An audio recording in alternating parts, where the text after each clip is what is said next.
Bonjour. Je vais commencer la séance d'information. Je vois qu'il y a des gens encore qui se connectent, mais comme j'ai une petite partie d'introduction, les gens vont pouvoir vite rattraper l'information importante aujourd'hui. Je m'appelle Gabrielle Cornelier, je suis agente de recrutement au service des communications et du recrutement à l'UQAT. Je vous souhaite la bienvenue à toutes et à tous pour la séance d'information sur les programmes d'art-thérapie offerts à l'UQAT. J'ai quelques points d'information à vous partager avant de commencer le déroulement. Tout d'abord, comme vous avez pu le constater en vous connectant, la séance aujourd'hui est enregistrée. Elle va pouvoir être disponible aussi par la suite sur le site Web. Durant la rencontre, vous allez pouvoir communiquer avec nous tout au long de la séance d'information. On vous demande d'utiliser l'outil questions et réponses. Donc, en bas de votre écran, Q et R. Donc, on vous demande d'utiliser cet onglet-là pour pouvoir poser vos questions. D'ailleurs, tout au long de la séance, ma collègue Christine Villeneuve, qui est avec nous aujourd'hui, agente de liaison pour les programmes en art-thérapie, pourra répondre à vos questions en direct. Donc, vous pouvez leur écrire, puis Christine va pouvoir directement vous répondre. On va prendre en note les questions les plus populaires, donc celles qui reviennent le plus souvent, puis on va les présenter à la fin en grand groupe lors de la séance. Donc, soit Christine ou soit Caroline va répondre à vos questions aussi à la fin. Je vais indiquer dans l'onglet discussion l'adresse courriel si vous avez des difficultés aujourd'hui avec votre connexion ou si vous avez d'autres questions que vous voulez pousser davantage, vous allez pouvoir nous écrire. Donc, je vous la mentionne, mais comme je dis, je vais la mettre aussi dans l'onglet discussion. C'est recrutement@u4.ca. Je vous rappelle qu'aujourd'hui, vous bénéficiez d'une demande d'admission sans frais en participant à la séance d'information. Vous allez aussi pouvoir participer au tirage des deux bourses en fait d'études de 1 000 qui sont tirées grâce à la Fondation UQAT. Donc, pour ça, je vais vous donner plus d'informations à la fin de la rencontre complètement. Pour le déroulement aujourd'hui, il va y avoir tout d'abord la présentation de l'art-thérapie, du marché du travail, des programmes en art-thérapie qui sont offerts à l'UQAT, les conditions d'admission, l'école d'été spéciale et des raisons de choisir l'UQAT. On va suivre en fait avec une période de questions, puis on va terminer avec quelques points d'information dont je vais rappeler l'admission sans frais, je vais parler des différentes salles de discussion qui va pouvoir se poursuivre par la suite. Donc, il va y avoir vraiment un topo complet aujourd'hui. Comme vous êtes nombreux, en fait, j'invite sans plus tarder Madame Caroline Beauregard, co-directrice et professeure à l'unité d'enseignement et de recherche en sciences du développement humain et social pour les programmes en art-thérapie, à prendre la parole. Alors, merci Gabrielle. Alors, bonjour tout le monde. On est très heureuse de vous accueillir aujourd'hui en grand nombre à nos portes ouvertes virtuelles. Donc, sans plus tarder, je vais vous partager une présentation sur les programmes d'art-thérapie qu'on va voir aujourd'hui. Gabrielle vous a déjà un peu mentionné le contenu qu'on va voir. Donc, si ça peut fonctionner. Voilà. Donc, on va clarifier un peu qu'est-ce que l'art-thérapie, donc qu'il n'y a pas les mêmes conceptions qu'on soit dans différentes parties du monde. Aussi, un peu démystifier l'art-thérapie et la psychothérapie par l'art. La pratique de l'art-thérapie au Québec, ça peut ressembler à quoi? Et bien sûr, on va se concentrer sur nos programmes de formation en art-thérapie à l'UQAT. Donc, qu'est-ce qui sont uniques? Qu'est-ce qui est unique à propos de nos programmes? Et les conditions d'admission. Donc, comme je vous disais, selon la région du monde où on est, où on habite, la conception de ce qu'est l'art-thérapie ou plutôt l'appellation d'art-thérapie ne fait pas exactement référence à la même chose. Donc, en Amérique du Nord, au Québec, quand on parle d'art-thérapie, on parle vraiment de la thérapie par les arts plastiques et visuels. Donc, tout ce qui est dessin, peinture, sculpture, collage, etc.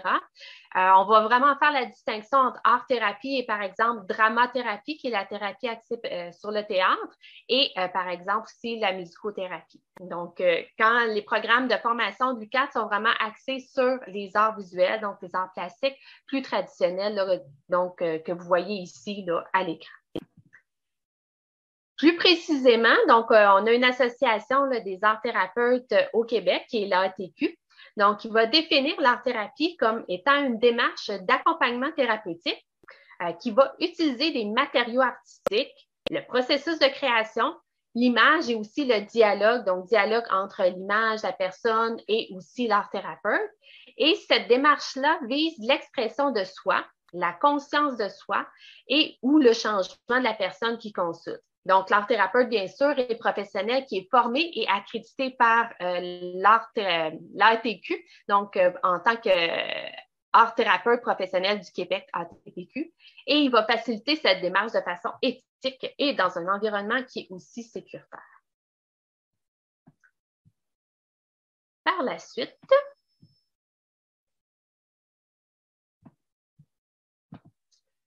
donc, le rôle de l'art-thérapeute, comme je vous disais, donc c'est vraiment de créer un environnement où la personne qui vient le consulter va se sentir en sécurité émotionnellement et physiquement afin de pouvoir entamer sa démarche thérapeutique. Donc, il va vraiment être responsable de la relation thérapeutique et de cet environnement sécuritaire-là. Il va aussi être responsable de proposer des activités de création, de l'exploration des images. Ça peut être des fois très structuré, des fois ça peut être aussi beaucoup plus libre. Donc, proposer différents matériaux selon le processus de la personne où elle en est rendue. Elle va aussi accompagner la personne dans la création de liens entre l'image, la problématique ou les enjeux qu'elle vit et sa vie, bien sûr. Ça peut être pour faire des prises de conscience, rechercher des solutions, par exemple. Donc, c'est vraiment l'image en tant que telle qui est utilisée dans le cadre art thérapeutique, mais aussi le processus de création. Donc, quand on pense aussi à la pré-image, donc avant que ça devienne une image, il y a des points, il y a des lignes. Donc, comment cela est utilisé. Donc, ce qui est aussi important de se rappeler, c'est qu'on n'a pas besoin d'activité, pas d'activité, mais d'habilité spécifique pour être en art-thérapie. Donc, tout le monde peut venir consulter un art-thérapeute. On n'a pas besoin d'être bon en dessin. On entend souvent cette excuse-là.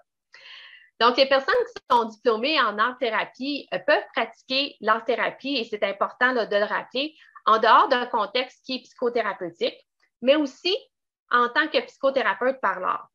Toutefois, pour pratiquer en tant que psychothérapeute par l'art, il faut, à l'issue de la formation, faire une demande de permis de psychothérapie à l'Ordre des psychologues du Québec, donc l'OPQ. Et si vous voulez en savoir plus à propos de cette demande de permis-là, je vous réfère vraiment au site web de l'Ordre des psychologues où vous allez avoir les différents critères d'éligibilité, dont un des principaux, c'est de faire partie d'un ordre professionnel.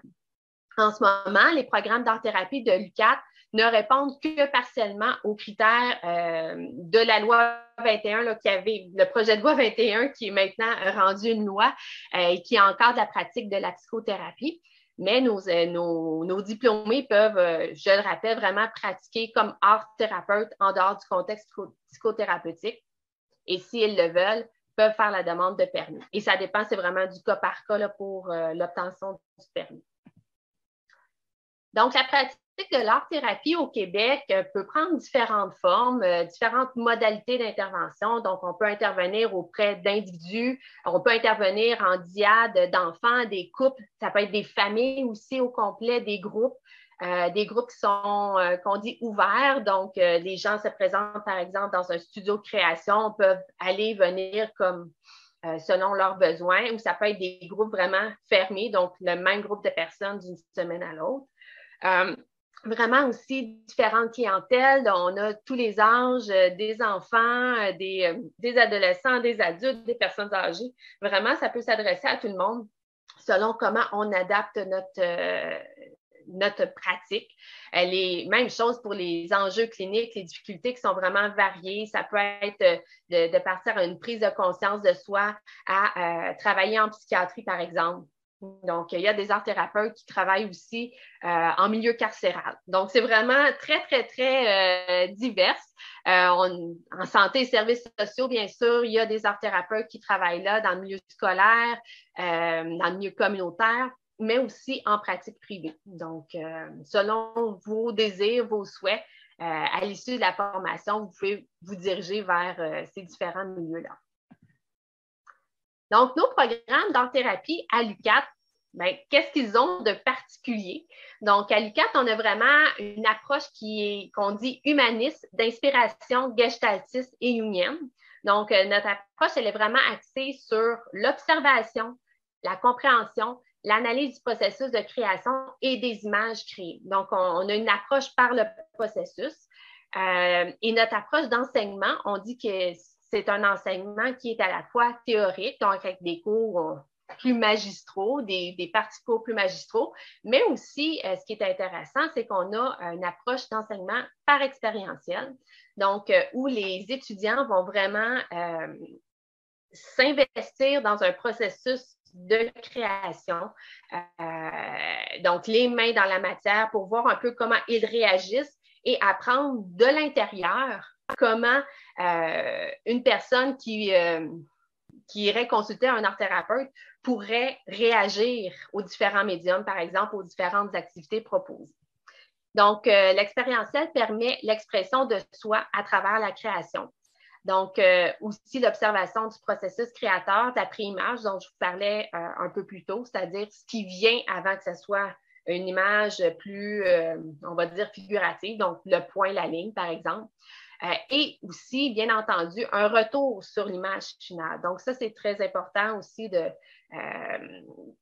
oui, on peut créer, la création en soi peut être thérapeutique, mais le fait de faire un retour sur l'image avec l'art thérapeute, c'est ça aussi qui favorise le processus art thérapeutique.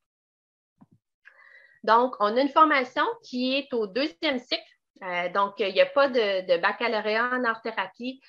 C'est pas juste à l'UQAT, il n'y a pas de baccalauréat en thérapie par les arts au Québec. C'est vraiment une formation de 2e cycle, de niveau maîtrise. À l'UQAT, on va avoir 2 programmes, c'est-à-dire le micro-programme de 2e cycle qui est de 18 crédits, donc 6 cours, et la maîtrise en art-thérapie qui, elle, est de 45 crédits. Et pour être formé en tant qu'art-thérapeute, il faut avoir suivi les 2 programmes, donc un à la suite de l'autre. On va voir plus en détail en quoi consistent les programmes.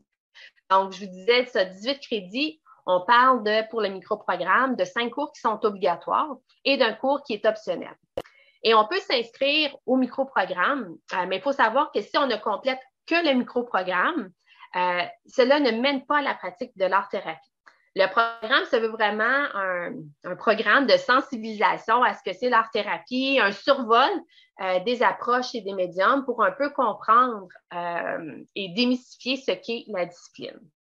Donc, ça permet de s'initier à l'art-thérapie, à ses pratiques, son potentiel, de faire aussi une démarche d'enrichissement personnel ou professionnel.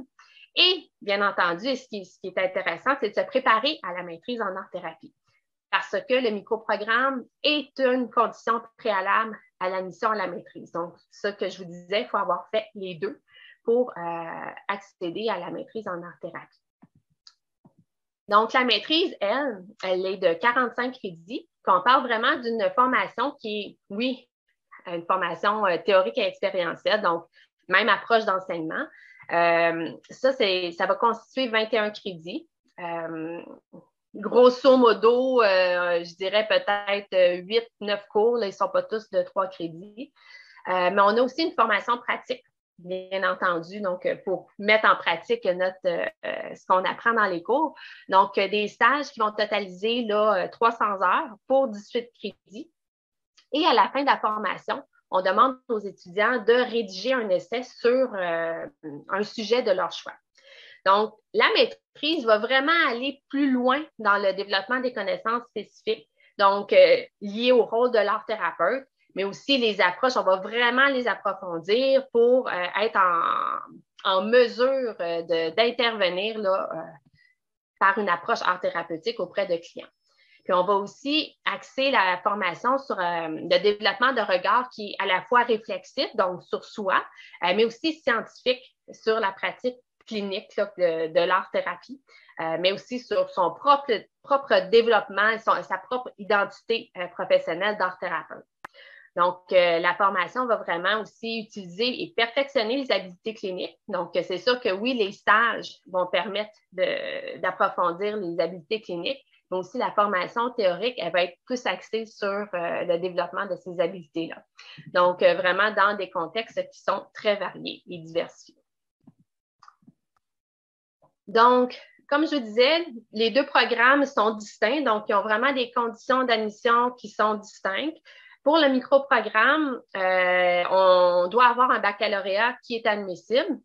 Et vous allez, sur le site web, vous allez avoir toutes les informations sur les différents baccalauréats qui sont admissibles.